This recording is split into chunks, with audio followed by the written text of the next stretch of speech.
we work on a lot of different e-commerce projects. We've worked on hundreds of projects over the course of years. And we've seen things go really, really well, and we've also seen things not go well. So here are some of the things that I think have killed e-commerce projects from being successful. One is no unified point of contact on the client side. So we have a unified project manager who's the main point of contact.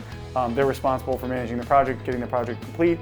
But this goes hand in hand with the client having one unified point of contact. We can't know everything about your business. No one can. You need someone in your organization that's the point person for dealing with all the stakeholders within your organization and getting the project done from start to finish and really understands the project throughout. And they might rely on other people and need other people to help them, but you need kind of like one unified point person on the internal team to run the project.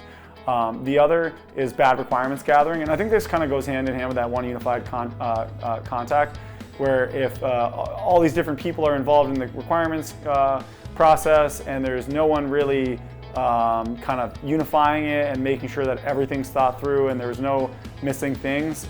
So this can kind of be a problem that the third party or the agency potentially didn't do good requirements capturing, but it could also be the client just didn't do enough due diligence on their end to get things, because you can ask a lot of questions, but there's always potential for something to just only be known to the company because it's very unique to them, and it's hard to know every question to ask. So bad requirements capturing can kill projects, because then midway through the project, which leads to the next thing, you have scope creep. So all of a sudden you're like, hey, we're doing these things. We thought it's going to take this long, but it turns out there's all these new things we need to do in the middle of the project. Of course, the project's going to drag out. It's going to get more expensive. It can be a big drain on the project.